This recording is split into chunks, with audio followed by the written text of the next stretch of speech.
पृथ्वीर अंत वैज्ञानिक एवं पौराणिक कारण। नमस्कार दर्शक बंधु, बीबीएम भक्ति चैनल को आपनकु स्वागत। प्रत्येक जन्मर मृत्यु निश्चित, सेहीपरि जेउ सृष्टि आरंभ होईछि तार अंत मध्य अवश्यम्भावी, किंतु एही सुंदर पृथ्वीर शेष केबे हेबो? आसंतु जानिबा एहार वैज्ञानिक एवं पौराणिक रहस्य। 1. वैज्ञानिक कारण, साइंटिफिक रीजन्स।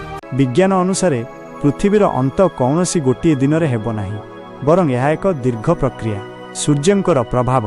प्राय 500 कोटी वर्ष पर सूर्य निजर शेष अवस्था रेड जायंट रे पहुंचबे।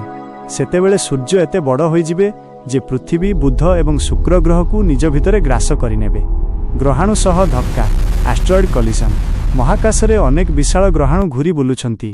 जदि कौनसी बड़ ग्रहाणु पृथ्वी सह धक्का हुए तेबे डायनोसरंक भली मानव सभ्यता मध्य शेष होई जाई पारे। जलवायु परिवर्तन। वैज्ञानिक मानक मतरे मनीष निजे निजर विनाशर कारण साजी पारे। विश्व तापमान, ग्लोबल वार्मिंग एवं प्रदूषण जोगु पृथ्वी वासयोग्य होई रहिबो नाही। 2.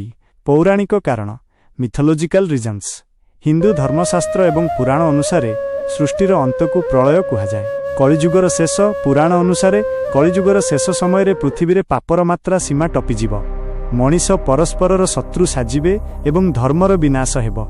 भगवान कल्कीଙ୍କ अवतार। जेतेबेले पृथ्वी रे अधर्म बढ़ीजिब, भगवान विष्णु कल्की अवतार धारण करिवे।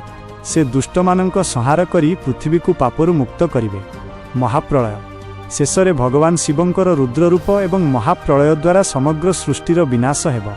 कुहाजाए जे सूर्यंकर प्रचंड तापरे समुद्र सुखीजिब एवं प्रलयकारी वर्षा द्वारा पृथ्वी जलमग्न होइजिब। निष्कर्ष, विज्ञान हेउ कि पुराण, समस्ते गोटिए कथा स्वीकार करती जे पृथ्वी शाश्वत नुहे। तेणु आमको आमर पृथ्वी को सुरक्षित रखिबा सह सत्कर्मरे मनोनिवेश करिबा उचित। आपनकु एही सूचना केमिति लागिला कमेंट करि जणांतु एवं बीबीएम भक्ति चैनल को सब्सक्राइब करंतु।